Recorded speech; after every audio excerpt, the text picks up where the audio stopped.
Ini kiri silang kanan. Kiri ini secara umum ada tetua betina Bapak Ibu. Ya, jadi kalau Giola silang Naya, maka Giola ini adalah tetua betinanya, jantan yang Naya adalah tetua jantan. Jangan terbalik Bapak Ibu. Ladies first Bapak Ibu. Jadi betina dulu, baru silang jantannya. Dan penting lagi adalah tanggal persilangan Bapak Ibu. Tanggal persilangannya. Kalau di praktikum kita tambahkan inisial Bapak Ibu di sini. Jadi tahu itu persilangan siapa. Tapi yang utama sekali lagi adalah tetua betinanya, silang tetua jantannya, ya. Kemudian tanggal persilangannya. Ini untuk kegiatan pemulihan tanaman. Kalau untuk produksi benih hibrida agak berbeda lagi nanti, ya. Nanti juga ada sedikit video kalau Bapak Ibu mau lihat video produksi benih hibrida tomat, ya. Ini ada apa namanya? Nah, pengalaman juga di lab pemulihan tanaman Bapak Ibu. Untuk di sini yang agar awet Bapak Ibu, agar awet ya, agar awet tulisannya tidak hilang. Ini menggunakan spidolnya spidol yang permanen warna hitam. Ya, permanen warna hitam. Dan kalau pengalaman kami snowman warna hitam itu bagus Bapak Ibu. Ya. Tapi bukan bermaksud promosi tapi itu pengalaman pertama Prof Syukur yang sudah punya pengalaman hal itu Bapak Ibu, ya. Dan ini benangnya juga kita menggunakan benang jeans Bapak Ibu, jadi tidak terlalu besar, tidak terlalu kecil. Kalau terlalu kecil seperti benang jahit nanti gampang kusut Bapak Ibu. Tapi kalau terlalu besar seperti benang wool nanti malah gampang copot Bapak Ibu dari tangkai persilangannya. Jadi kita menggunakan benang jeans, ya. Dan ini Bapak Ibu sekarang sudah ada yang menjual online ya, tapi mungkin benangnya juga agak kendor begitu kalau yang dijual online itu ya Bapak Ibu. Ini tentang label Bapak Ibu. Yang penting Bapak Ibu sekali lagi sebelah kiri tetua betina, sebelah kanan tetua jantannya. Nah berikutnya ini ada wadah Bapak Ibu, wadah untuk apa? Untuk meletakkan bunga tetua jantan, bukan jantan Bapak Ibu ya, bunga tetua jantannya. Wadahnya untuk nanti menampung untuk ekstraksi polen Bapak Ibu ya. Dan tentunya bahannya Bapak Ibu harus ada dua genotipe dua jenis tomat yang berbeda. Ya. Gitu Bapak Ibu. Jadi kalau Bapak Ibu sebelum ini Bapak Ibu diharapkan sudah bisa tuh menentukan tetua yang akan digunakan. Kriterianya berarti harusnya bisa menghasilkan kombinasi yang nantinya kita inginkan. Misalkan yang satu tomatnya produktivitasnya tinggi tetapi tidak tahan penyakit. Yang satu tomatnya produktivitasnya biasa saja tapi tahan penyakit. Nah, kita silangkan kita gabungkan agar nanti dapat rekombinasi yang produktivitas tinggi dan tahan penyakit Bapak Ibu. Ya minimal 2 genotipe yang berbeda untuk persilangan buatan. Ya. Itu persiapan alat dan bahan Bapak Ibu, ya. Nah, berikutnya ada pertanyaan Bapak Ibu untuk persiapan alat dan bahan? Pak, izin bertanya Pak. Boleh Mas Bariza. Kalau ini Pak, kalau benang biasanya kalau pakai benang bangunan yang warna putih apakah bisa Pak? Nah, kami untuk benang bangunan ya, benang apa? Benang kasur ya Mas ya? Iya Pak. Benang kasur. Kita coba cek begitu, saya itu agak besar ya. Saya belum pernah coba, tapi dicoba Mas Bariza, apakah tangkainya dan benangnya itu beda besarnya itu terlalu jauh ya. Kalau benangnya terlalu besar, tangkai bunganya kecil, khawatir nanti bisa lepas. Gitu, khawatir bisa lepas ketika diikat nanti kita lihat pengikatannya Bapak Ibu ya. Khawatir lepas. Tetapi sebenarnya benang apapun bisa, tapi sekali lagi wanti-wanti Bapak Ibu, kalau benang jahit pun bisa, tapi kadang-kadang dia melilit, begitu kan? Sepertinya sih, tapi tidak terlalu besar ya Mas Bariza ya benang kasur itu ya. Saya sering gunakan untuk menanam tomat menggantung gitu, itu menggunakan benang kasur gitu Bapak Mas Bariza. Sepertinya sih masih memungkinkan Mas Bariza, tapi saya belum pernah coba ya. Silakan saya dicoba dulu Mas Bariza ya. Kalau dia tidak mudah lepas dan tidak mudah kusut itu bisa digunakan Mas Bariza. Ya. Saya ini sih Pak udah mencobanya beberapa kali Pak di tangkai bunga bisa tapi agak kusut aja Pak ini. Nah, kusut ya. Kusut juga ya, padahal dia agak besar gitu kan biasanya Kalau kena angin gitu kan, benang jahit itu melilit-lilit begitu kan, gitu. Iya, nggak apa-apa Bapak Ibu. Sebenarnya semua pada prinsipnya bisa, tetapi untuk memudahkan supaya tidak copot, tidak kusut, nah kita menggunakan benang jeans, gitu Bapak Ibu. Ya, baik. Ada lagi Bapak Ibu terkait alat dan bahan ini. Nah, ini untuk pinsetnya yang runcing Bapak Ibu kalau bisa. Ya, agar lebih mudah nanti saat ekstraksi pollen. Walaupun sebenarnya bisa juga nanti saat ekstraksi pollen pakai jarum pentul, tapi dengan pinset yang runcing ini cukup membantu.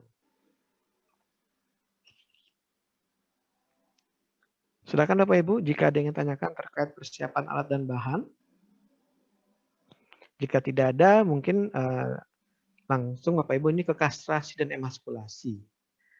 Apa itu kastrasi Bapak Ibu? Jadi kastrasi ini kita membuang ya bagian bunga yang akan diemaskulasi dari kotoran-kotoran dari bagian bunga yang tidak diinginkan begitu ya, seperti misalkan menghilangkan kelopak begitu.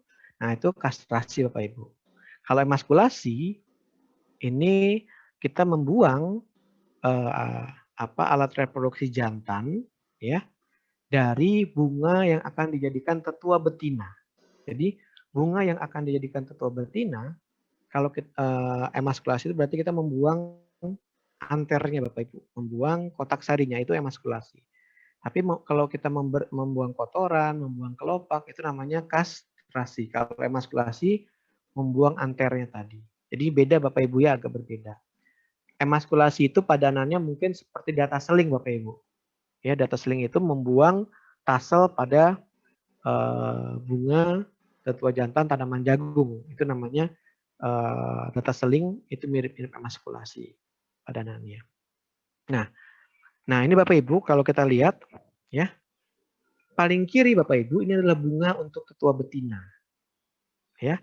Bunga untuk tetua betina Bapak Ibu. Tidak mekar sempurna Bapak Ibu ya, jangan menggunakan bunga yang mekar sempurna karena itu sudah terjadi selfing Bapak Ibu. Ya.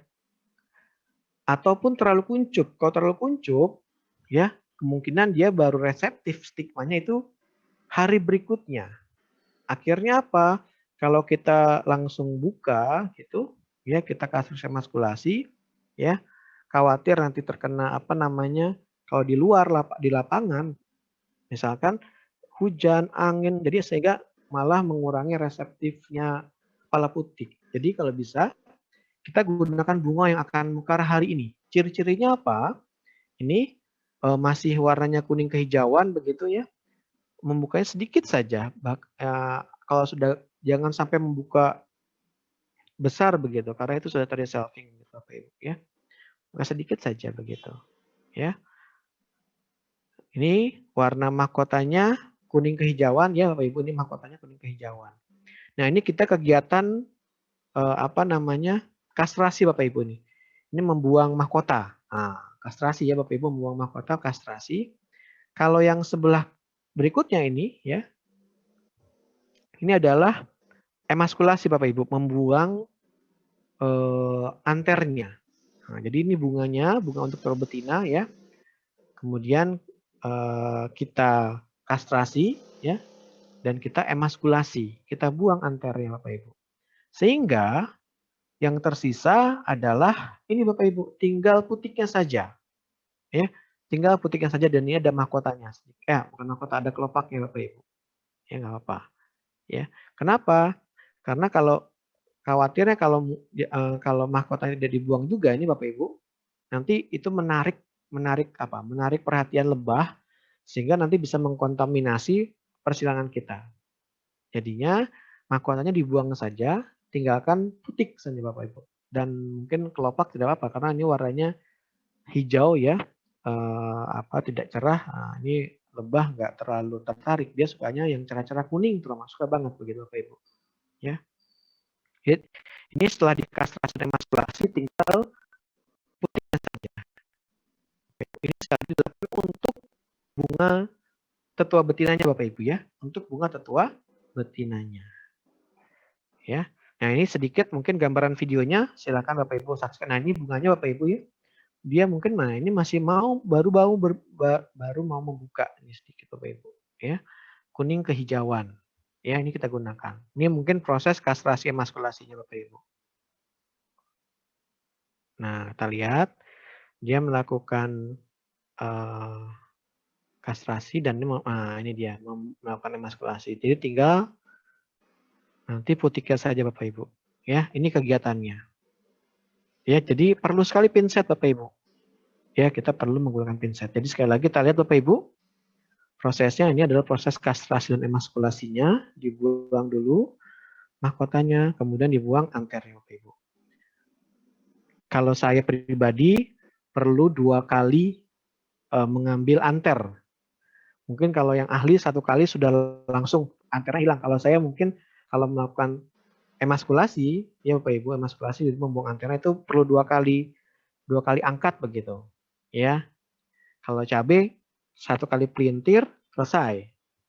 Tapi kalau mungkin ibu-ibu polinator di perusahaan-perusahaan itu dia bisa 1 kali angkut tuh mungkin Bapak Ibu untuk menghilangkan untuk emaskulasinya Bapak Ibu. Tapi kalau saya paling ini 2 kali paling cepat begitu. Ya, sekali lagi Bapak Ibu kita lihat ini kegiatan kastrasi dan emaskulasinya.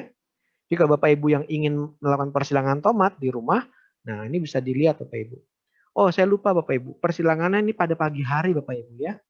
Persilangan tomat pada pagi hari jam 6 atau setengah 6 sudah bisa dilakukan Bapak Ibu. Ya, kalau jam 7 itu biasa sudah ada panas matahari, biasanya sudah mulai pecah tuh antara Bapak Ibu, sudah terlambat ya, sudah selting. Biasanya saya batasi jam 7 Bapak Ibu untuk tomat biasanya. Ya khawatir, tapi tergantung cuacanya, kalau mungkin agak mendung ya mungkin bisa sampai jam setengah 8 gitu kan, atau jam 8 gitu ya.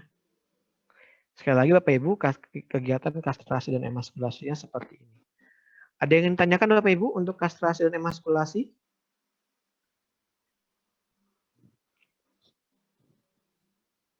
Mangga kalau ada yang ingin tanyakan terkait kegiatan kastrasi dan emaskulasinya.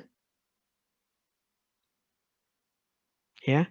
Jadi nanti Bapak Ibu di laporannya ya Bapak Ibu menentukan tanamannya begitu kan, tipe bunganya seperti apa, tipe penyerbukannya seperti apa begitu. Kemudian baru ke persiapan alat dan bahannya apa, langkah berikutnya menentukan bunganya seperti apa yang siap disilangkan. Jadi membuat panduan. Ya Bapak Ibu. Nah, setelah dikastrasi dan emaskulasi, kita biarkan dulu Bapak Ibu, bunga atau betinanya kita biarkan dulu. Kita lanjutkan kegiatan ekstraksi polen dan polinasinya, ya. Ekstraksi polen dan polinasinya. Nah, ini menarik Bapak Ibu. Kalau tadi bunga untuk tetua betina kita menggunakan jangan yang sudah mekar sempurna, ya. Tetapi untuk bunga yang akan dijadikan sebagai tetua jantan kita ambil yang mekar, yang sedang mekar-mekarnya hari ini. Bukan yang mekar kemarin, bukan yang masih kuncup, tetapi yang sedang mekar hari ini Bapak Ibu. Kenapa? Karena ini serbuk sarinya sedang bagus-bagusnya di sini. Ya.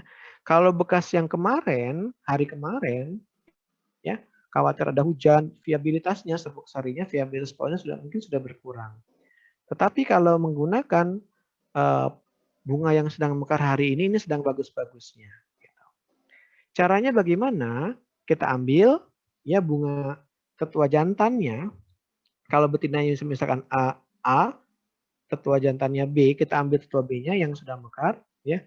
Kemudian kita ambil ini Bapak Ibu, kotak sarinya, kecil saja nih Bapak Ibu. Kita ambil kotak sarinya, ya, ini seperti ini. Lalu kita keruk, ya. Ini bunga yang baru mekar, mahkotanya kuning Bapak Ibu. Kita tusuk dengan pinset yang tajam, kita korek. Boleh juga menggunakan jarum pentul. Tetapi kan kalau jarum pentul tadi kan membuka kastrasi emaskulasi, jadi perlu 2 alat. Tapi kalau Bapak Ibu punya pinset yang tajam, cukup pinset saja Bapak Ibu. Atau tusuk gigi, ini juga bisa Bapak Ibu. Menggunakan jarum pentul, tusuk gigi ini bisa. Ya untuk ekstraksi polennya. Dan ini tantangannya di sini Bapak Ibu. Tantangan di sini. Kalau kegiatan persilangan buatan untuk pemulihan tanaman. Nanti berbeda ketika produksi benih hibrida, nanti akan berbeda lagi ekstraksi polennya.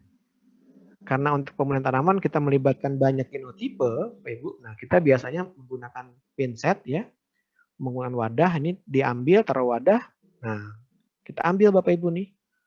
Kita keruk begitu ya, sampai di ujung pinset ada ini Bapak Ibu. Nih. Ujung pinset ada polen Bapak Ibu yang warna putih Bapak Ibu ini. Ini di ujung pinset ada yang putih-putih, ini adalah serbuk sarinya. Dan ini kita oleskan, ya ini lebih baik ini dibuang Bapak Ibu mahkotanya khawatir ada lebah ya. Kita buang kita oleskan, kita tempelkan serbuk sari ini ke kepala putik, ke stigmanya Bapak Ibu di sini. Itu yang disebut sebagai polinasi Bapak Ibu. Menempelkan serbuk sari ke kepala putik. Dioleskan saja Bapak Ibu. Oh iya, saya lupa Bapak Ibu. Sebelum melakukan polinasi, ini dipasang labelnya Bapak Ibu. Labelnya dipasang di tangkai bunga Bapak Ibu ya. Tangkai bunga, bukan tangkai tandan bunga. Di tangkai bunga ya. Agar apa? Kalau di tangkai tandan bunga, nanti kita nggak tahu. Jangan-jangan nanti yang mekar itu yang jadi buah bukan hasil perciraan kita, tapi tanaman yang tidak disilangkan. Jadi di tangkai bunganya Bapak Ibu. Ya. Oleskan Bapak Ibu di sini ya. Kemudian setelah dioleskan Bapak Ibu ya tadi berdoa gitu kan. Sakinah mawadah warohmah begitu Bapak Ibu ya. Jadi supaya berhasil Bapak Ibu. Biasanya setelah dipolinasi dia akan berkecambah serbuk sarinya sampai ada fertilisasi itu butuh waktu Bapak Ibu. Kalau cerah ya seperti yang Profesor sampaikan di tomat dan cabai mungkin 4 jaman. Kalau cerah Bapak Ibu. Kalau mendung dia akan lebih lama. Dan harus dijaga Bapak Ibu. Ya. Pengalaman adik-adik mahasiswa seringkali gagal setelah persilangan ada pengendalian hama penyakit. Jadi disemprot pakai fungisida gitu kan dan insektisida. Nah, terganggu kan? Akhirnya gagal begitu. Ya. Bapak Ibu. Ada pertanyaan Bapak Ibu untuk ekstraksi polen dan polinasinya?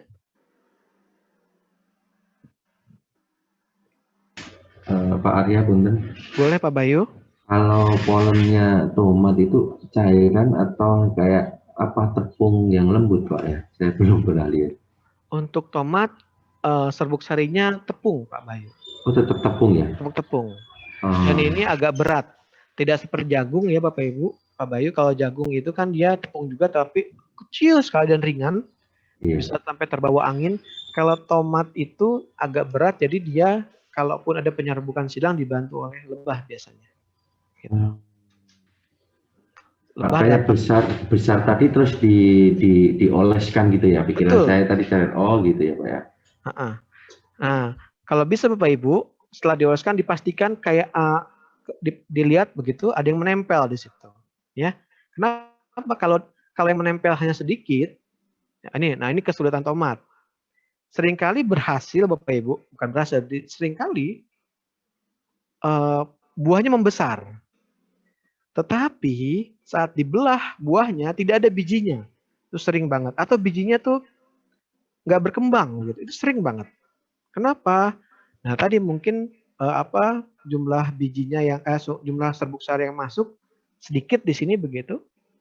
Kan dia sering sekali ada buah buah partenokarpi Bapak Ibu ya. Jadi supaya buahnya besar seringkali itu disemprot begitu. Jadi seperti ada induksi dan dia gampang sekali buahnya membesar begitu walaupun mungkin tidak ada fertilisasi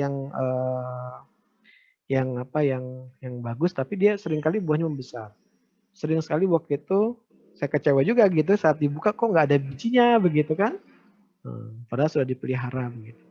Apalagi kalau tanamannya kena penyakit. Nah, makanya penting Bapak Ibu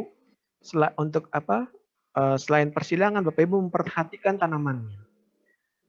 Saya pernah menyilangkan dia berbuah banyak buahnya tanaman, nggak banyak sih, mungkin adalah 20 buah gitu ya. Tapi tanamannya itu keriting. Saat dibuka hasil persilangan ternyata bijinya nggak bagus begitu. Jadi sayang juga. Jadi sekali lagi selain Bapak Ibu memperhatikan persilangannya, yang utama juga adalah kondisi tanamannya. Kalau bisa sehat Bapak Ibu, jangan terganggu dengan serangan hama dan penyakit. Karena akan nanti apa namanya, mengakibatkan walaupun misalkan buahnya jadi, bijinya kurang tidak ada begitu. Kan sayang tuh Bapak Ibu. Ya. Ini ada sedikit videonya Bapak Ibu untuk polinasi, kita lihat Bapak Ibu ya. Ini sedikit kegiatan ekstraksi polen dan polinasi.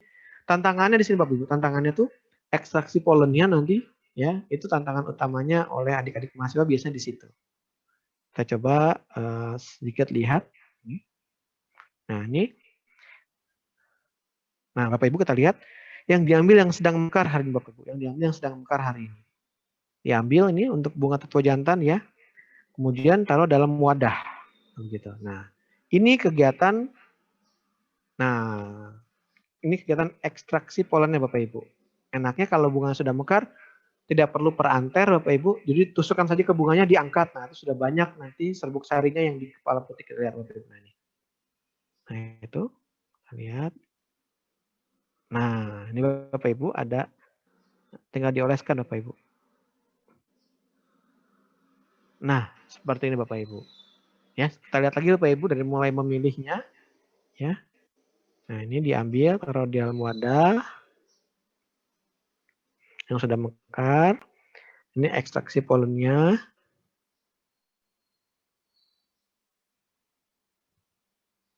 Ini polinasinya Bapak Ibu. Sebaiknya di label terlebih dahulu Bapak Ibu. Di label kenapa? Karena setelah polinasi kalau kita baru pasang label itu boleh saja, tapi khawatir mengganggu yang sudah dipolinasi jatuh-jatuh lagi akhirnya nanti kurang berhasil persilangannya. Itu Bapak Ibu untuk ekstraksi polen dan polinasi. Ada yang ingin bertanya lagi Bapak Ibu selain Pak Bayu tadi?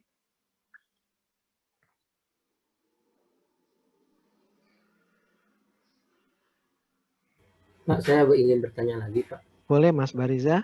Nah, ini Pak, mungkin kalau di cabai saya kalau dibelah kan agak susah gitu Pak, kotak sarinya gitu. Mungkin bagusnya ditusuk apa kalau dibelah gitu Pak. Untuk kotak sarinya seperti itu. Biar dapat serbuk sarinya Pak, itu yang agak susah emang Pak. Untuk tomat ya? Iya, kalau tomat. Tomat itu kalau sudah biasa, Mas Bariza kan bisa ambil satu kotak sari, itu seperti cabai, banyak polennya. Tetapi kalau baru mencoba di awal ya, yang sudah mekar tadi, ya, tusuk saja kotak sarinya, tusuk saja kotak sarinya masih dalam bunga Bapak Ibu, terus angkat. Itu diangkat itu akan banyak banget. Tetapi kelemahannya apa kan sayang, jadi satu bunga untuk satu persilangan. Kalau kita hanya mengambil anternya saja nanti, itu satu bunga bisa untuk 5 bunga betina begitu. Ya. Tapi kalau bunga jantannya banyak nggak apa-apa Mas Bariza. Bunga jantannya tusuk saja ya. Nah, seperti ini nih dia tidak menggunakan anter tapi dia menusuk bunga jantannya ya. Kita coba cek lihat nih.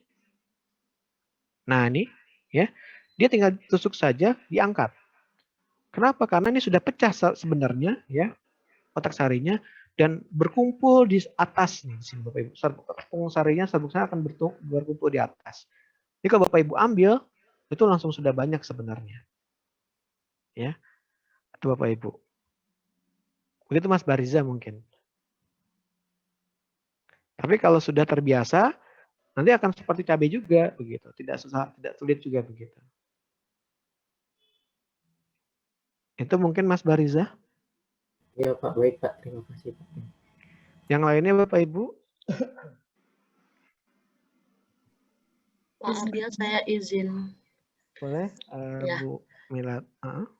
Mangga. Saya dulu waktu praktikum S1 tentang tomat juga. Jadi pas mulai pengerjaannya itu untuk sudah mau polinasi, tapi saya tidak melakukan ekstraksi polen. Jadi bunga yang sudah mekar itu langsung saya istilahnya langsung polinasi ke putiknya. Jadi tidak dengan ekstraksi polen. Jadi langsung seperti tempelkan begitu Pak. Namun yang terjadi waktu itu hasilnya banyak, cuma yang kadang pada saat mulai polinasi itu yang terjadi adalah putiknya itu selalu patah gitu. Patah, terlalu berat ya. Jadi Iya, jadi saya di sini baru lihat metode yang baru. Oh, ternyata harus diekstrak dulu. Kalau saya kemarin langsung ditempelin yang bunga mekar ke putik dan akibatnya memang putiknya yang patah sih, Pak. Nggak apa-apa Bu Mila, saya juga gitu dulu awal-awal. Saya saking frustasinya nggak dapat polemnya begitu kan, saya ambil anternya, udah saya masukkan itu sebagai anternya ini saya sungkupkan ke sini, anternya full semuanya, gitu kan. Berhasil sih, tapi sebagian besar patah juga. Tapi akhirnya saya latihan karena kan harus membuat populasi ya, Mbak Mila ya, gitu kan Bu Mila. Saya harus membuat populasi ya, sudah belajar ya dapat juga selaknya. Jadi memang ini skill Bapak Ibu. Tapi kan nanti Bapak Ibu mungkin tidak harus Bapak Ibu ya, ada teknisi gitu ketika Bapak Ibu bekerja. Tetapi harus tahu juga sehingga nanti kalau teknisinya salah begitu kok produksi benihnya gitu misalkan sedikit begitu kan.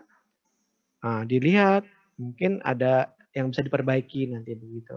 Jadi Bapak Ibu juga harus tahu walaupun nanti bukan Bapak Ibu mungkin yang mengerjakan atau mungkin buat penelitian kan harus Bapak Ibu begitu kan yang mengerjakan. Tapi kalau sudah bekerja mungkin tidak harus Bapak Ibu, tapi Bapak Ibu juga harus tahu begitu sehingga kalau ada masalah-masalah bisa diperbaiki nantinya. Ya, baik.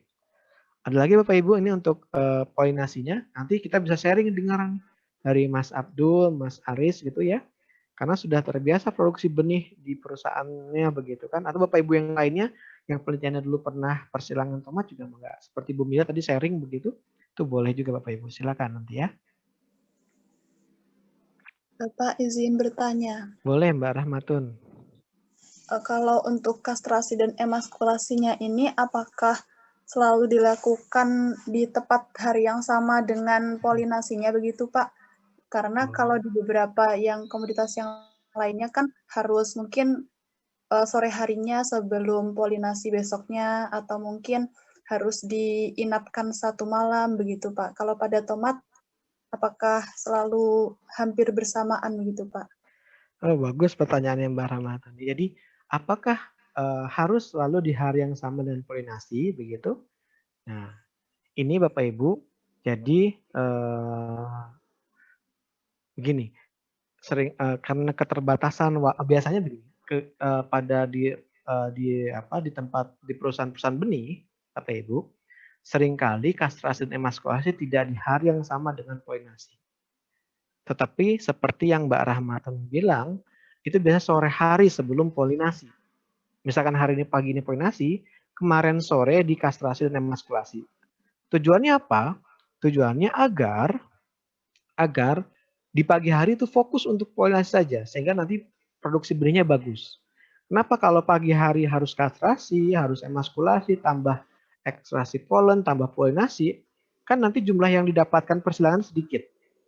Akhirnya di beberapa perusahaan benih begitu, sore hari itu ibu-ibu polinatornya itu melakukan kastrasi emaskulasi. Nah, pagi-pagi baru langsung polinasi. Tetapi kan itu produksi benih kan jelas, jantannya hanya 1, betinanya mungkin 1 saja. Nah, tetapi untuk kegiatan pemulihan tanaman kan biasanya kita bermain di banyak genotipe. Gitu. Jadi seringkali karena labelnya juga susah nanti, Mbak Rahmatun, kalau misalkan di kastrasi emaskulasi begitu, nanti keesokan harinya ini yang mana yang saya kastrasi, mana yang emaskulasi yang belum disilangkan begitu kan.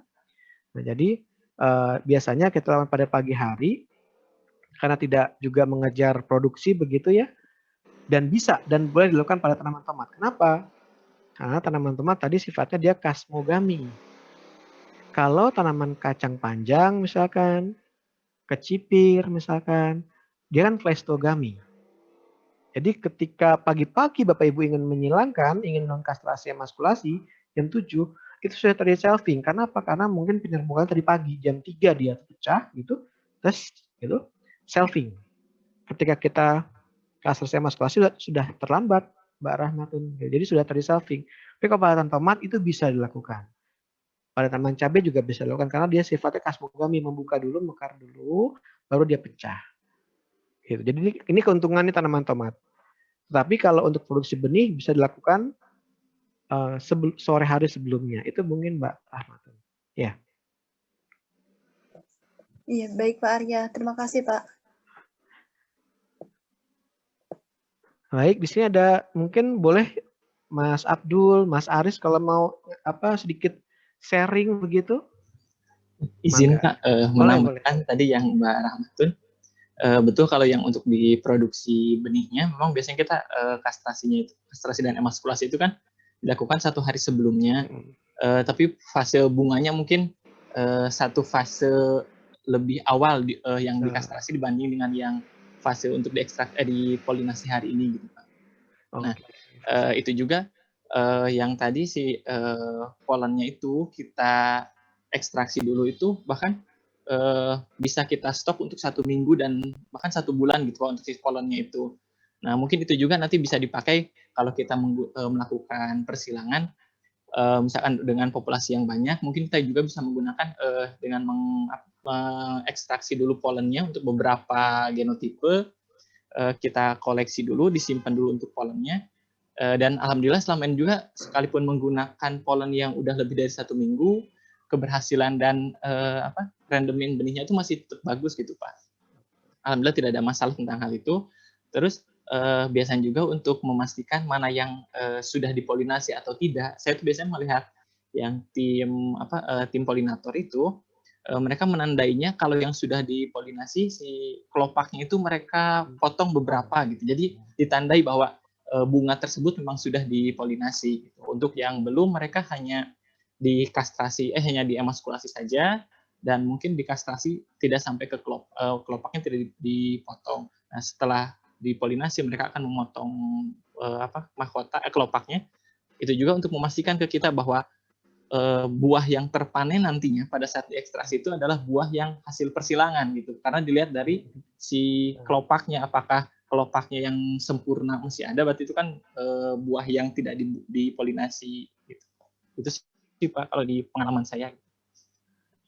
Baik, terima kasih ya Mas Abdul ya.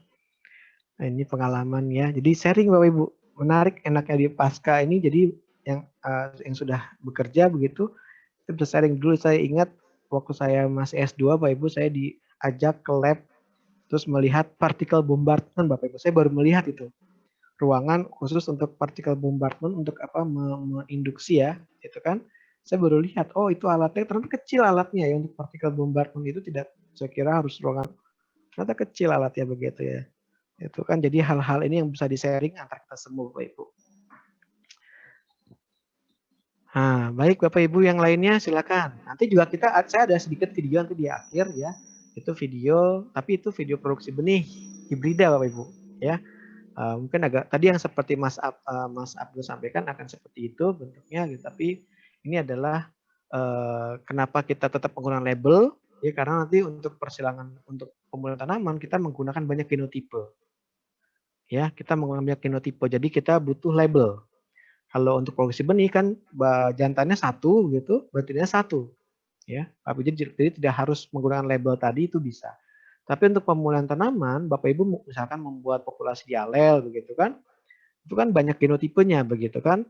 Khawatir nanti kalau tidak ditandai, tidak diberikan label nama betina jantannya, itu akan lupa dan itu akan sayang sekali sudah persilangan tapi tidak bisa digunakan benihnya. Ataupun karena tulisannya hilang begitu. Kayak kemarin Bapak Ibu, saya baru melihat percobaan ya, ternyata luntur itu pelang percobaannya. Padahal sedang ada orang Kementan datang begitu, pas dilihat, mana Pak labelnya gitu kan. Wah luntur semua kena hujan. Karena apa? Salah strategi ternyata yang digunakan di label di lahan itu adalah hasil printnya. Padahal sebaiknya nih Bapak Ibu kalau memberikan label ya, itu jangan yang hasil printnya langsung, tapi di print kertasnya, difotokopi dulu. Nah hasil fotokopiannya yang di label itu akan lebih awet Bapak Ibu. Bisa tahan, kalau di cabai itu bisa 5 bulan, 6 bulan itu tahan, tidak luntur begitu Bapak Ibu. Jadi hal-hal seperti teknis seperti ini penting sekali Bapak Ibu pahami agar nanti saat penelitian tidak jadi masalah begitu. Ya, itu mungkin Bapak Ibu. Nah, berikutnya Bapak Ibu ini panennya, ekstrak besi benihnya, ya. Nah, ini Bapak Ibu, jadi label ini yang tadi digunakan ini kalau bisa jangan dilepas. Ini untuk pemulihan tanaman Bapak Ibu ya, sekali untuk dalam rangka pemulihan tanaman jangan dilepas. Jadi sambil kalau di sini kami ya sambil difermentasi ya. label tetap masuk di sini begitu. Agar tidak lupa. Jadi sampai nanti di packing gitu, labelnya tetap ada kan awet Bapak Ibu. Karena ini pakai snowman warna hitam begitu kan. Ya. Jadi awet di sini gitu ya. Jadi nah ini warnanya Bapak Ibu, warnanya yang sudah merah tomatnya. Kalau tomatnya merah Bapak Ibu ya. Kenapa? Agar dia sudah masak secara fisiologis. Kan berbeda kalau untuk dijual mungkin dijual buahnya kadang-kadang kan masih agak hijau ke kuning-kuningan sudah dipanen Bapak Ibu. Karena untuk ada perjalanan Bapak Ibu ya. Tapi untuk yang dipanen benihnya harus yang sudah merah begini Bapak Ibu. Agar ini sudah masak fisiologis nih benihnya sudah bagus. Kemudian ada nggak tulisannya? Ya, biasanya bisa ada yang difermentasi dulu begitu, dikasih back clean gitu ya Bapak Ibu supaya bersih begitu boleh. Tapi kalau kami di lab karena mungkin tidak banyak juga ya di wadah-wadah seperti ini ya tidak kami gabung begitu ya. Ini persilangan Bapak Ibu ya. Kita rendam saja dengan air mungkin tidak lama Bapak Ibu. Pernah dulu saya coba karena mungkin kematangan ya 6 jam saja sudah berkecambah gitu. Jadi akhirnya saya nggak terlalu lama sekarang. Ya. Kemudian dicuci dengan air ya. Dikering anginkan saja Bapak Ibu. Dikering anginkan. Begitu Bapak Ibu. Ya. Ini panen benihnya. Ya, gitu. Ada pertanyaan Bapak Ibu? Ini kita lihat di chat ada apakah di chat?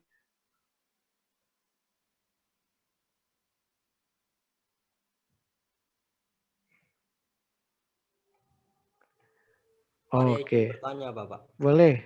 Mangga. Kalau misalkan di teknik persilangan ini berbeda dengan produksi benih. Artinya kalau misalkan secara teknis memakai teknik persilangan sibing bagaimana Pak? Artinya satu bunga jantan diperuntukkan bagi 2 atau 3 tetua betina. Artinya ada efek khusus yang ditimbulkan untuk pemuliaan atau tidak Pak? Maksudnya sama dengan produksi benih atau tidak? Kalau menurut saya tidak apa-apa Pak Aris. Jadi memang biasanya satu bunga itu ya tetapi dari pohon yang sama gitu dari genotipe yang sama Pak Aris begitu. Satu bunga itu bisa digunakan untuk beberapa bunga betina begitu. Yang tidak boleh. Nah, satu lagi Bapak Ibu perlu diperhatikan ketika dalam pemulihan tanaman Bapak Ibu kan kita menggunakan banyak genotipe ya. Jangan lupa itu ada alkohol Bapak Ibu. Saya lupa tadi ada alkohol di situ. Kenapa? Karena kan pinset kita itu khawatir kita bekas mengambil jantan yang A gitu kan. Tiba-tiba kita ingin menggunakan B sebagai jantan. Kalau kita tidak menggunakan alkohol, nanti masih ada sisa polen yang A. Jadi akhirnya persilangannya nggak jelas juga begitu. Jadi biasakan setelah persilangan celupkan alkohol begitu, persilangan lagi, celupkan lagi alkohol, persilangan lagi. Jadi Pak Aris pertama nggak apa-apa, itu satu bunga jantan untuk beberapa betina, ya itu boleh digunakan asal genotipenya sama begitu. Tanamannya juga penampakan tetuanya sudah seragam, maksudnya tetua jantannya sudah seragam. Berarti kan itu sudah sama genotipenya ya Pak Aris. Itu boleh saja satu bunga jantan untuk beberapa betina itu boleh. Gitu. Dan karena kan kita misalkan membuat populasi di alel saja begitu, 6 tetua jantan kan. Nah, berarti setelah dari A, maka kita celupkan dulu pinsetnya untuk menggunakan mengambil genotipe yang dari genotipe B begitu, agar tidak tercampur nanti polennya. Itu mungkin Pak Aris ya. Bapak, terima kasih. Sama-sama. Ada lagi Bapak Ibu, mangga. Ini pengeringan ya. Gitu. Mungkin jika tidak ada sedikit Bapak Ibu, ini ada sedikit coba bisa nggak keluar videonya ya? Suaranya terdengar apa tidak ya? Kita stop dulu Bapak Ibu sebentar. Ya, saya coba perbesar Ini kalau ini yang di video banyak Bapak Ibu YouTube ya. Nanti juga akan berikan. Tapi ini video untuk produksi benihnya. Mungkin ada gambaran biar ada gambaran sedikit Bapak Ibu. Sedikit ini saya coba. Nah, ini Bapak Ibu saya share ya.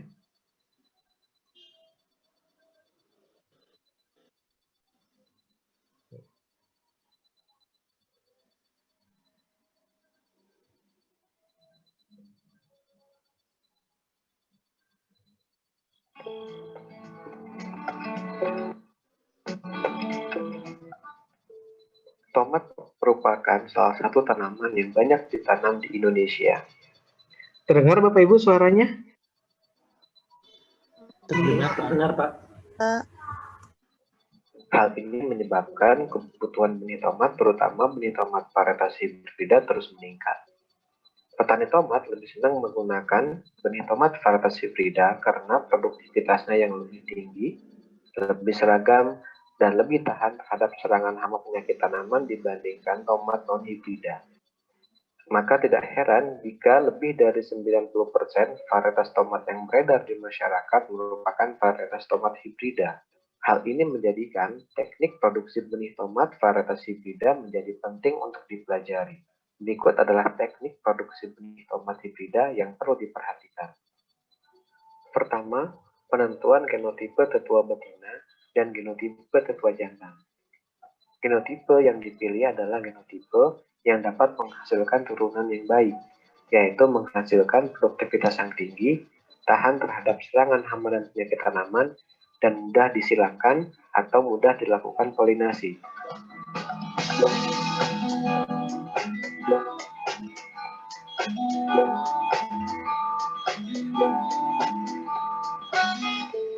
Kedua, penanaman. Penanaman genotipe tetua jantan dan tetua betina dilakukan pada tempat yang terpisah. Penanaman genotipe tetua jantan dilakukan terlebih dahulu sekitar 2-3 minggu sebelum penanaman genotipe tetua betina. Penanaman genotipe tetua jantan dapat menggunakan jarak tanam yang lebih sempit, sekitar 50 x 40 cm, dibandingkan jarak tanam genotipe tetua betina, 50 x 50 cm. Rasio jumlah tanaman jantan dan betina adalah 1:4. Dilakukan pembuangan atau penyambutan tanaman yang off-type atau yang kita kenal sebagai roguing. Ketiga, ekstraksi polen atau pengambilan polen dari genotipe tetua jantan. Kegiatan ekstraksi polen diawali dengan memanen bunga genotipe tetua jantan. Pemanenan bunga genotipe tetua jantan dilakukan pada siang sampai sore hari. Hindari pengambilan bunga genotipe tetua jantan setelah hujan.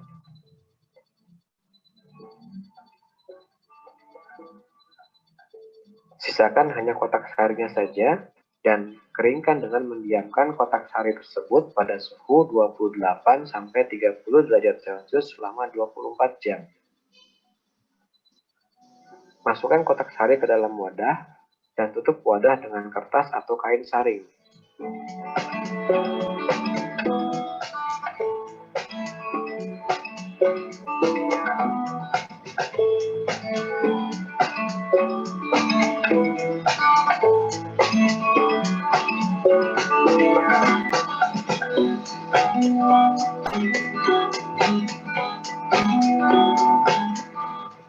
Goyang-goyangkan wadah tersebut sampai serbuk sari keluar dari kotak sari.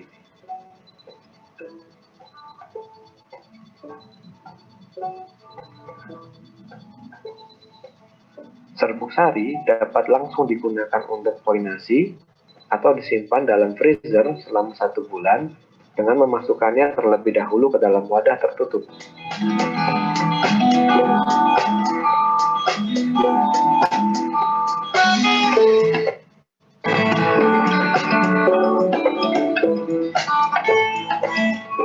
Keempat, kastrasi dan emaskulasi atau pembuangan alat reproduksi jantan dan bagian bunga lainnya dari bunga genotipe tetua betina. Kastrasi dan emaskulasi dilakukan 1 hari sebelum polinasi, yaitu pada sore harinya. Kastrasi dan emaskulasi dilakukan menggunakan pinset. Bunga yang siap dikastrasi dan emaskulasi adalah bunga tomat yang belum mekar, dengan ciri mahkota masih berwarna hijau kuningan. Jika bunga sudah mekar, maka bunga tidak bisa digunakan untuk produksi benih hibrida karena sudah terjadi selfing. Tidak semua bunga genotipe tetua betina dipolinasi. Bunga yang dipolinasi adalah bunga yang berasal dari klaster 2 ke atas dari tandan bunga. Kelima, polinasi atau penempelan serbuk sari ke kepala putik. Polinasi dilakukan pada pagi hari, yaitu pukul 6 sampai 8 pagi. Polinasi dilakukan dengan memasukkan kepala petik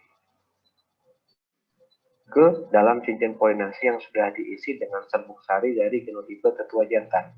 Buang bunga yang tidak dipolinasi dalam satu tandan bunga. Setelah polinasi, ikat tandan bunga tomat dengan tali berwarna cerah sebagai tanda bahwa bunga tersebut sudah disilangkan. Tidak semua buah dipelihara. Pada tomat besar yang dipelihara sekitar maksimal 30 buah per tanaman. Pada tomat sedang hanya sekitar 40 buah per tanaman, dan pada tomat kecil bisa mencapai 50 buah per tanaman. Keenam, pemeliharaan. Lakukan pemeliharaan secara maksimal agar buah hasil persilangan dapat dipanen.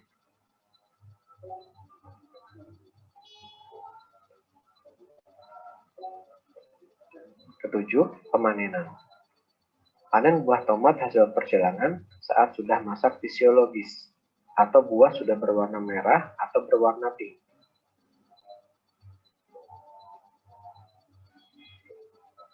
Kedelapan, ekstraksi benih tomat.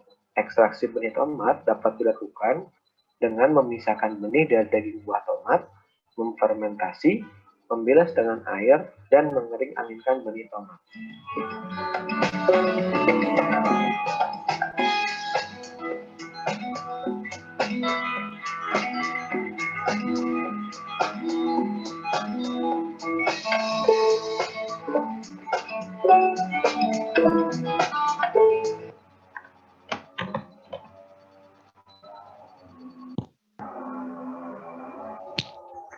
Mungkin itu Bapak Ibu yang bisa kami sampaikan. Silakan Bapak Ibu jika ada yang ingin ditanyakan atau kita diskusikan bersama, entah itu materinya, entah itu tugasnya Bapak Ibu. Dipersilakan Bapak Ibu. Atau sebelumnya Bapak Ibu, Bu Desta atau Bu Mawi atau Pak Prof. Syukur jika ingin mau menambahkan, saya persilakan terlebih dahulu.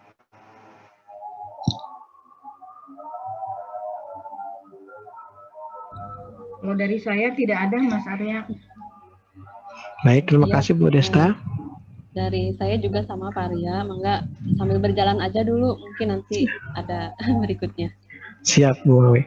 Baik, Bapak Ibu silakan jika ada yang ingin didiskusikan atau ditanyakan terkait materi persilangan tomat, kemudian tugas nanti membuat panduannya, dipersilakan Bapak Ibu.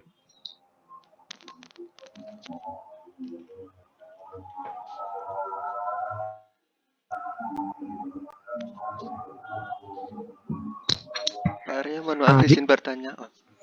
Ya silakan, mangga. Oh iya Pak, mohon maaf mungkin saya tadi terlewat. Untuk bunga tomat tadi setelah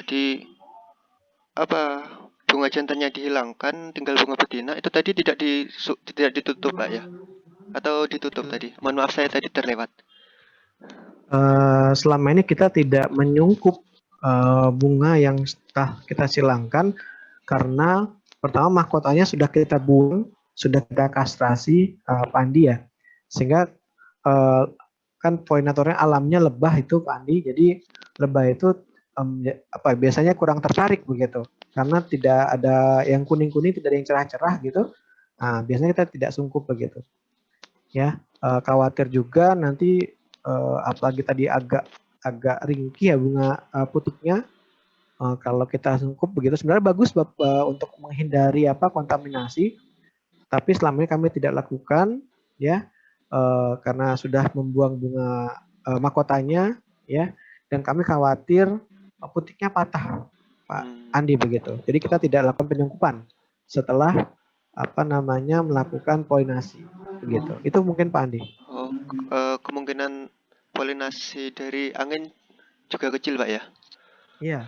Untuk serbuk sari tomat, cabai, terong itu serbuk sari cukup besar dan berat, sehingga untuk terbawa angin itu sulit gitu, tidak seperti jagung atau padi masih ada Bu ya, tapi mungkin tidak terlalu jauh ya.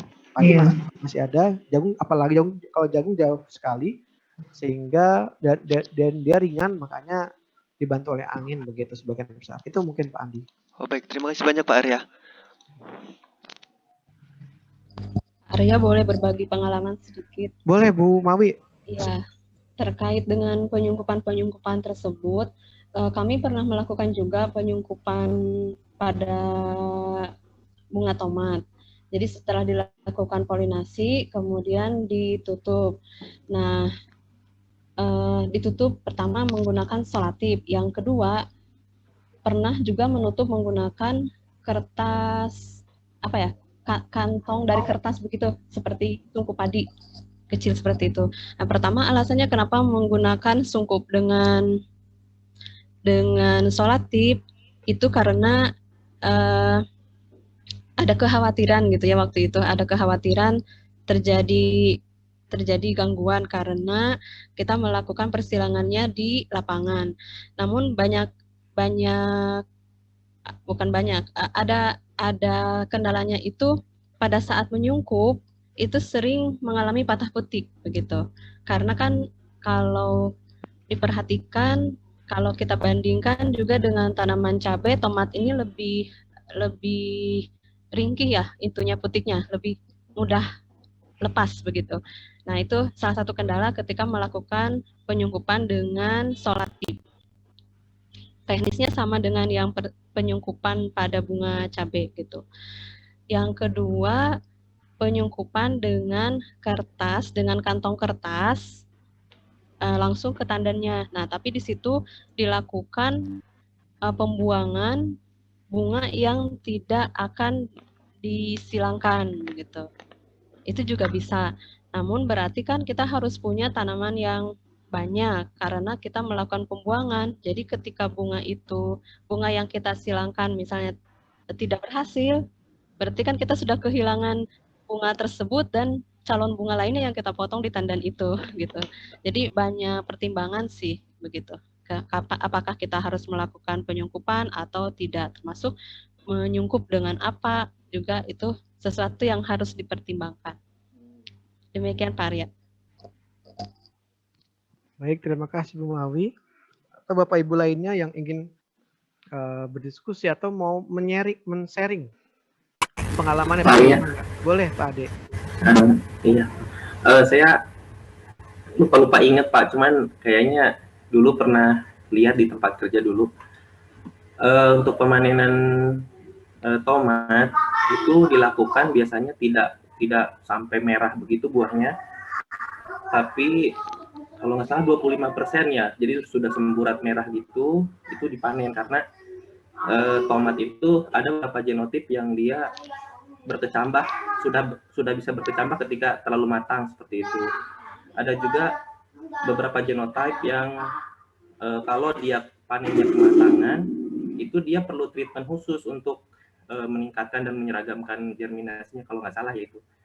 Jadi perlu di priming kalau nggak salah di dulu itu kayak gitu. Itu mungkin itu bisa curing Pak. Tadi kalau lihat video kan tadi sampai merah ya. Gitu. Iya merah. Terima kasih Pak. Baik. Ini pengalaman luar biasa Mas. Pak Ade, saya juga kemarin makanya agak ragu mau misalkan merendam lama terlalu lama begitu kan, karena baru berapa jam itu berkecambah itu kan. Akhirnya saya kalau untuk pembuatan populasi kemarin tidak saya rendam, jadi langsung saya cuci saja begitu kan. Khawatir berkecambah. Ternyata memang tadi baru dapat informasi juga ya, ada tipe-tipe tomat yang memang tidak boleh terlalu matang dan dia mudah berkecambah gitu ya. Pak Ade ya, mungkin Aris, Mas Abdul ini iya Pak. Tambahan informasi mungkin nanti akan sangat bermanfaat begitu buat kami semua. Gitu. Jadi kalau boleh tahu berapa persen tadi Pak Ade 25% ya? Kalau tidak salah iya Pak 25%, karena saya juga nggak terlalu intens di produksi ya, cuman pernah ada sharing session dulu, kalau tidak salah ya 25%. Oke, ini bagus sekali ya Bapak Ibu. Jadi kalau pengalaman saya pribadi, semerah itu baru 2 jam itu kerendam dengan air sudah berkecambah. Aduh, mana itu hasil persilangan buat populasi begitu kan? Ya Allah gitu kan. Untungnya cukup begitu kan. Jadi ini hal-hal teknis begini Bapak Ibu. Kalau kita tidak tahu, tidak kita siapkan, nanti khawatir mengganggu penelitian kita semua, sehingga penting sekali kita belajar ini, mempersiapkan semuanya sebelumnya begitu Bapak Ibu. Terima kasih Pak Ade. Mangga yang lainnya Bapak Ibu.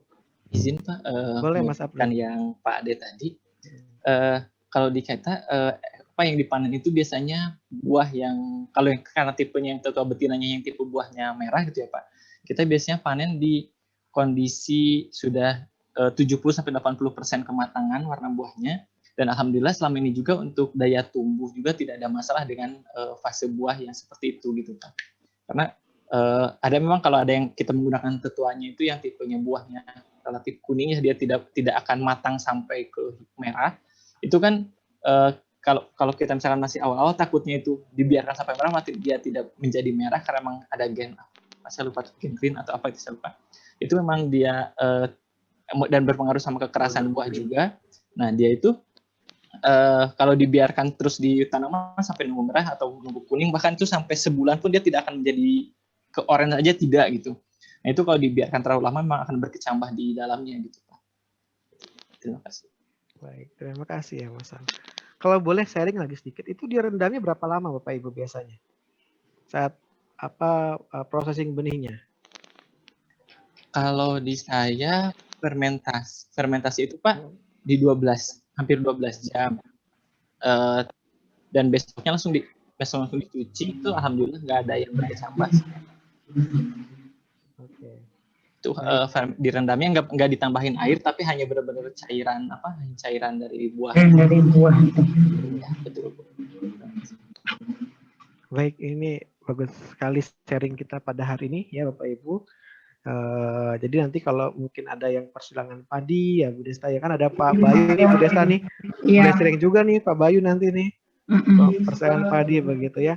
Ada di sini ada karet juga nih Pak pada Rojat juga, nanti seru juga tuh silakan sharing karet gitu kan ya. Baik, silakan yang lainnya Bapak Ibu yang ingin di-sharingkan, didiskusikan sedikit mungkin Bapak Ibu.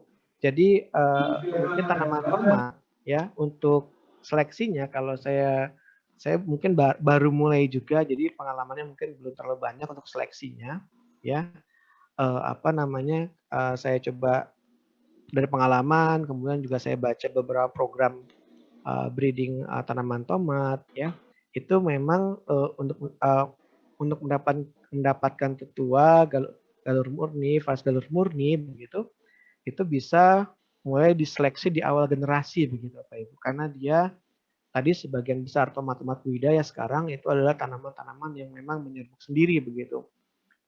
Jadi sudah mulai bisa diseleksi di pedigree begitu di F2, nanti di F3-nya Bapak Ibu melihat seleksi tanaman terbaik dari famili yang terbaik gitu. Ya, bahkan di saya baca beberapa itu mereka di F5 itu karena mereka arahnya hibrida Bapak Ibu ya, karena mereka arahnya hibrida itu sudah bisa melakukan test cross Bapak Ibu. Test cross itu artinya Bapak Ibu menanam calon tetua betina banyak galur begitu ya. Kemudian ditanam di sekelilingnya mungkin ya tetua jantannya begitu. Jadi itu test cross-nya untuk mengecek lebih dini apakah dia punya daya gabung yang bagus gitu, produktivitasnya tinggi, itu menggunakan test cross di F5 begitu. Itu sudah bisa dilakukan Bapak Ibu karena mungkin dia tergolong tanaman menyerbuk sendiri, tapi ternyata juga banyak juga yang hibrida karena mungkin ya produktivitasnya ada dia punya mungkin heterosis yang cukup tinggi juga gitu. Karena tadi di awal secara asal-usulnya dia ada juga tanaman yang menyerbuk silangnya tinggi begitu. Ada bahkan jenis namanya Pimpilidia, saya lupa namanya, itu memang dia tanaman tomat yang menyerbuk silangnya tinggi. Itu fenomena morfologinya putiknya itu benar-benar di atas anter gitu. Jadi kan benar-benar perlu bantuan, dan secara alami tanaman-tanaman menyerbuk sendiri dia heterosisnya dia cukup tinggi begitu. Ya itu mungkin Bapak Ibu arahnya, sehingga perusahaan pun juga tidak rugi begitu kan, petani pun juga senang-senang saja gitu. Walaupun sebenarnya galur murnya pun tidak kalah tidak kalah bagus juga begitu ya dibandingkan hibridanya. Mungkin itu Bapak Ibu. Bagaimana mungkin pengalaman di perusahaan, apakah galur murni itu selalu ini Mas Abdul, Mas Aris, Mas Ade gitu, apakah selalu di bawah dengan tetuanya gitu atau bagaimana pengalaman di tempat sana begitu? Apakah mirip-mirip juga gitu, tidak terlalu jauh atau bagaimana begitu? Galur murni dengan hibridanya begitu. Kang Rahman ini yang bisa sharing, Pak. Silakan Mas Rahman. Kalau di sini sebenarnya relatif mungkin karena tergantung koleksinya juga gitu ya Pak. Relatif hampir sama, hanya mungkin hanya karakter ketahanannya saja gitu. Untuk yang galur murni yang di sini ketahanannya kebetulan kita belum dapat yang itu, dan ya mungkin kalau untuk termut Mas Rahman, Mas Abdul. Oh iya Pak Pun. Untuk yang di swasta kan kenapa lebih ke hibrida kan mungkin lebih ke komersilnya gitu ya Pak. Dan untuk secara produktivitas juga hampir relatif sama untuk koleksi-koleksi galurnya gitu. Untuk yang galur murni tertua kita yang dibiarkan galur murni pun hampir sama secara untuk karakter produksi gitu. Hanya kelemahan mungkin di kombinasi ketahanannya saja gitu. Itu aja sih Pak. Baik. Sama juga Pak. Oh sama ya, mirip ya berarti memang ya tanaman menyerbuk sendiri ya. Begitu Bapak Ibu. Soalnya ya? tidak banyak pegang prop yang tomat ini Bapak. Oke. Baik. Terima kasih sekali lagi sharingnya nih Bapak-Bapak nih ya. Ada lagi yang ingin disampaikan Bapak Ibu atau kita diskusikan? Nah, untuk tugasnya Bapak Ibu, jadi silakan Bapak Ibu nanti yang inginkan oh ya kelompoknya setelah ini langsung saya share Bapak Ibu ya. Setelah ini langsung saya share kelompoknya. Bisa dimulai dari sekarang Bapak Ibu membuat panduan ya persilangan ya pada tanaman menyerbuk sendiri ya. Bapak Ibu dicari bagaimana tahunya. Nah, ini juga mungkin saya nanti mohon dikoreksi Bapak Ibu. Membedakan tanaman yang menyerbuk silang dan menyerbuk sendiri begitu. Kalau untuk tanaman-tanaman yang bunga jantan memiliki bunga jantan dan bunga betina, artinya bukan bunga hermafrodit Bapak Ibu, itu kan gampang ya. Itu berarti tanaman menyerbuk silang Bapak Ibu kan? Ya. Tetapi kalau tanaman-tanaman yang bunganya hermafrodit Bapak Ibu. Bunganya hermafrodit. Atau suatu tanaman dia ya itu. Dia kan apakah dia sudah pasti menyerbuk sendiri apa menyerbuk silang? Gitu kira-kira. Ya kan kalau yang bunganya terpisah jantan betina kan dia menyerbuk silang tuh. Tapi kalau yang bunganya hermafrodit apakah dia selalu menyerbuk sendiri? Itu kan pertanyaannya ternyata kan tidak semua. Ya kan? Faktornya banyak. Misalkan waktu kemasakannya berbeda. Posisinya, misalkan kalau pada tanaman bougainville kan terlalu jauh tuh putik dan anternya begitu kan. Jadi nggak bisa tuh selfing walaupun dia satu bunga ada jantan betinanya. Gitu kan? Atau mungkin self incompatible begitu kan, bisa juga. Nah mungkin Bapak Ibu bisa duganya begini, ini mungkin dilihat kalau rasio bunga dan rasio buah atau rasio bijinya kecil sekali, misalkan bunganya banyak 100-an, ternyata yang jadi buah hanya 5, 10. Nah dugaannya berarti kan dia menyerbuk menyerbuk silang kan, karena kalau menyerbuk sendiri berarti harusnya 100-100-nya jadi buah begitu kan. Jadi Bapak Ibu bisa lihat nih bunga asoka saja, bunga asoka begitu kan. Oh bunga asoka bunganya banyak begitu, tapi kan nggak semua jadi buah. Padahal dia hermafrodit begitu kan. Nah dugaannya dia menyerbuk silang Bapak Ibu. Itu bisa salah satunya bisa menduga dari situ salah satunya Bapak Ibu. Ya, bagi tanaman-tanaman yang bunganya bunga hermafrodit begitu. Ya, misalkan apalagi apa Bapak Ibu misalkan.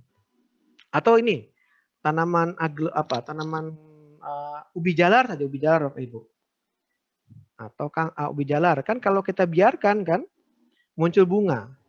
Kan tapi kita jarang melihat buahnya kan Bapak Ibu. Ya kan? Padahal dia hermafrodit. Ternyata kan kalau kita baca-baca dia punya self incompatible begitu kan. Akhirnya tidak bisa selfing begitu. Ya itu salah satunya. Mungkin ya itu mungkin. Misalkan apalagi mangga. Mangga bunganya banyak kan Bapak Ibu.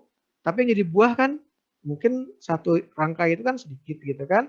Nah, saya juga nggak pernah lihat itu bunga mangga ya. Berarti dugaannya itu menyerbuk silang begitu.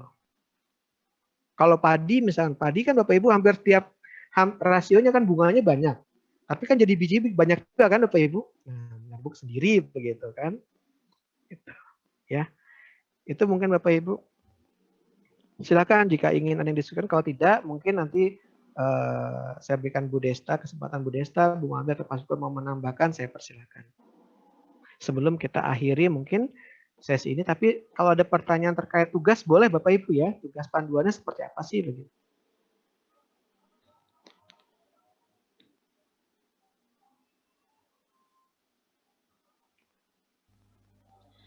Pak Arya, Boleh mungkin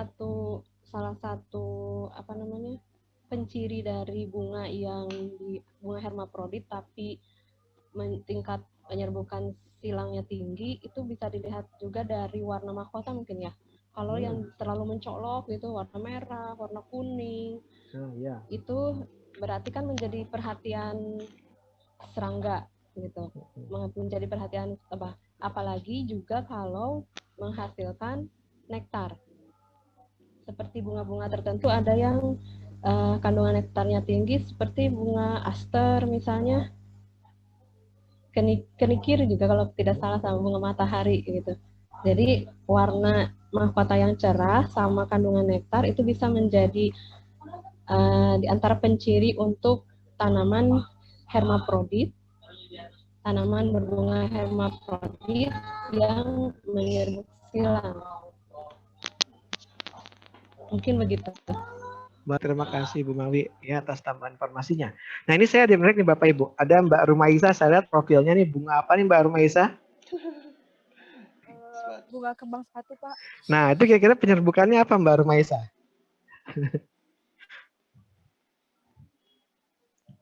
Kira-kira kan ada kalau lihat gambarnya nih ada putik, ada benang sari sini kan kira-kira dia penyerbukannya apa? Penyerbukan sendiri sepertinya Pak. Sendiri.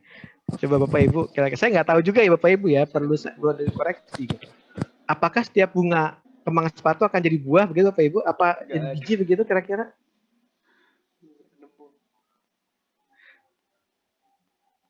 Gimana Bapak Ibu? Kayaknya enggak ya, ini dugaan saya saja Bapak Ibu. Kalau saya salah saya dikoreksi saja gitu. Dugaan saya menyerbuk silang. Belum pernah begitu. menemukan Pak Arya. Dugaan saya menyerbuk silang gitu kan. Kayaknya dari morfologinya, di posisinya. Posisi apa? Posisi entah itu self-incompatible atau posisi antara stigma dan benang sarinya. Tapi dugaan saya menyerbuk silang karena apa? Karena saya jarang lihat buahnya begitu. Ya kan? Kalau dia selfing harusnya kan dia apa? Jadi buah begitu ya Bapak Ibu ya begitu kan? Ya, itu mungkin. Baik, jika tidak ada lagi, sekali lagi ini terkait tugas nggak ada, Bapak Ibu sudah jelas ya tugasnya ya Bapak Ibu ya, membuat panduan saja. Panduan, mungkin kalau saya share sedikit, ini ada saya share juga, ada nggak ya? Contoh panduan apa nih? Nah ini persilangan tomat ya. Bagus nih kalau Bapak Ibu macam-macam tanaman jadi bahan buat kita semua nih. Nah ini Bapak Ibu, ini modul. Ya kalau bisa foto-fotonya, foto-foto Bapak Ibu sendiri ya. Kan Bapak Ibu kan persilangannya tanaman Bapak Ibu ya. Kalau saya karena belum punya fotonya mengambil dari internet Bapak Ibu. Ini modul persilangan buatan pada tanaman tomat begitu kan. Dijelaskan dulu Bapak Ibu bunganya seperti apa, kemudian teknik persilangannya, alat-alatnya nah ini bunganya begitu kan. Ada nah dijelaskan semaksimal mungkin dijelaskan Bapak Ibu gitu ya. Nah, ini polinasinya begitu kan. Nah, ini sampai jadi begitu. Nah, ini saya di rumah nih Bapak Ibu nih begitu ya, persilangan di rumah. Kan banyak tipe persilangan Bapak Ibu jadi pakai label begitu. Ya. Kalau hanya tadi kalau untuk produksi benih bisa yang seperti Mas Abdul sampaikan Bapak Ibu dipotong saja kelopaknya atau pakai tali saja, benang saja boleh. Tapi karena ini kita kegiatan pemulihan tanaman ini menggunakan banyak banyak genotipe jadi kita berikan label begitu ya. Nah, ini ekstraksi benihnya begitu Bapak Ibu ya. Ini begitu ya. Itu mungkin Bapak Ibu seperti ini aja gambarannya.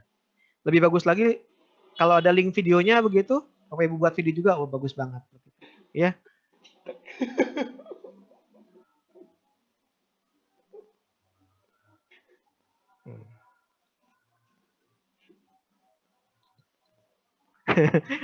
Mas Bariza jawabannya iseng nih. Pak, mungkin bunga sepatu tidak ada buah karena sering dipetik begitu ya. Benar juga Mas Bariza ya. Gitu.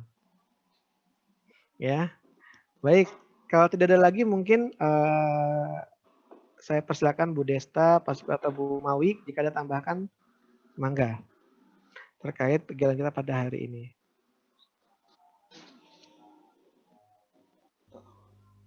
Pak Arya mau bertanya, untuk yang tugas membuat panduan ini berarti pada dasarnya mah diserahkan kepada masing-masing begitu ya untuk Ya. bagaimana susunannya begitu. Panduannya kan pertama panduan teknisnya ya, tapi ada covernya Bapak Ibu tetap ya. Covernya tetap ada dengan panduan persilangan pembuatan pada tanaman apa dan apa begitu kan ya. Kemudian tetap ada daftar isinya, hanya saja mungkin informasinya kalau boleh Bapak Ibu kami meminta ada misalkan bunganya dulu seperti apa dijelaskan, ya kan? Apakah bunga sempurna, apakah bunga lengkap, kemudian dijelaskan mana putiknya, itu penting Bapak Ibu karena kalau Bapak Ibu sampai salah alter reproduksi jantan dan betinanya nanti kan susah persilangannya begitu. Dijelaskan dulu di awal itu, baru dijelaskan teknik persilangannya seperti apa, ekstraksi polennya seperti apa, polinasinya seperti apa, kapan waktunya, butuh nggak perlakuan khusus begitu kan, ya. Itu mungkin begitu ya Bu Mawi ya. Isinya begitu ya.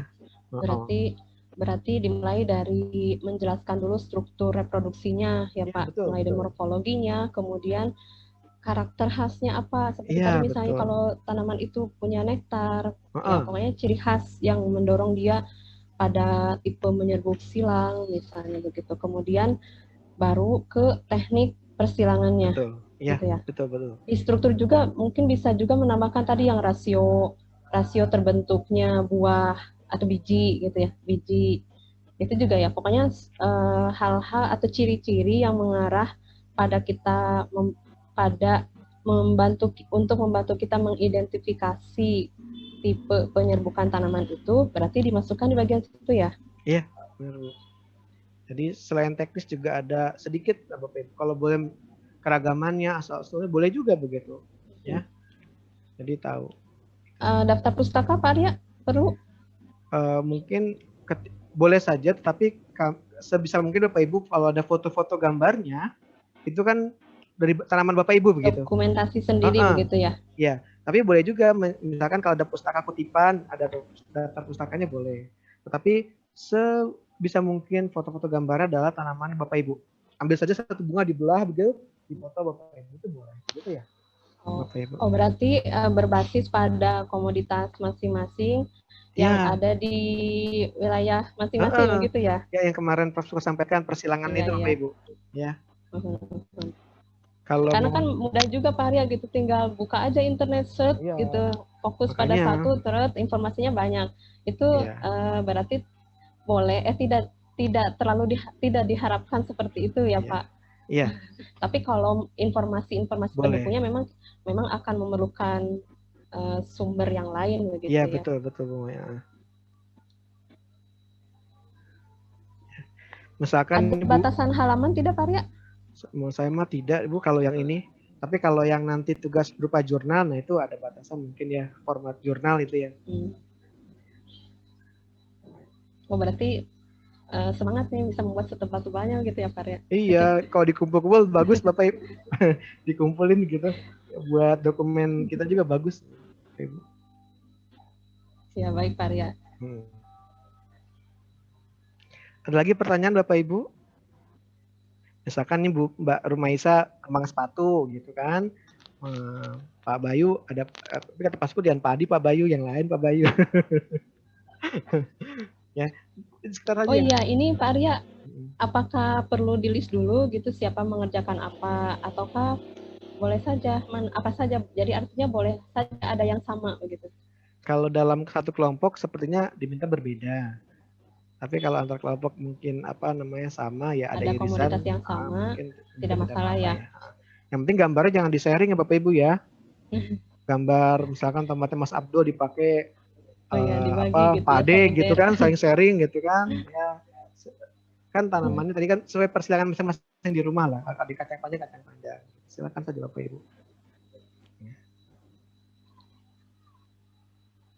Kalau mau menanam dulu boleh. Ada yang menanam bayam, misalkan kan 2 bulan tuh panen tuh Bapak Ibu kan. Panen, muncul bunganya kan, boleh tuh gitu kan. Dilihat bunganya seperti apa, persilangan seperti apa. Gitu ya. Kapan ya?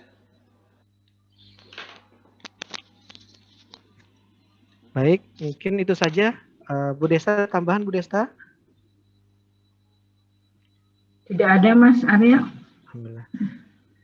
Mungkin Pak Syukur jika ada, tapi tadi izin persilangan. Bapak. Baik. Bu Mawi ada tambah lagi Bu Mawi? Sudah Pak Arya, sudah cukup. Bapak Oh Ibu iya, semua? satu Pak Arya. Boleh Bu Desta. Kebetulan siang ini kan saya yang mengisi kuliah. Ya. Kalau ini sekarang selesai, apakah kita akan kuliah jam 10 atau nanti jam 9? Mengingat masih ada waktu setengah jam. Terserah teman-teman. Mangga Bapak Ibu. Oh, nanti di chat di grup saja ya. Ya. Silahkan mau jam 9 atau jam 10 gitu seperti biasa. Dan linknya tolong di-share lagi. Karena udah jauh di atas. Ya. Itu saja Pak Arya, terima kasih. Baik, sama-sama Ibu. Pak Arya izin bertanya. Boleh, Mas Gunawan, boleh. Ini laporannya itu kapan dikumpulkan ya, Pak?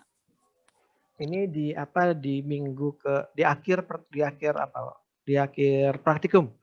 Saya lupa minggu keberapa kemarin itu minggu ke 13 apa 12 begitu, Pak Mas Gunawan ya? Itu mungkin. Ya, baik Pak. Terima kasih Pak.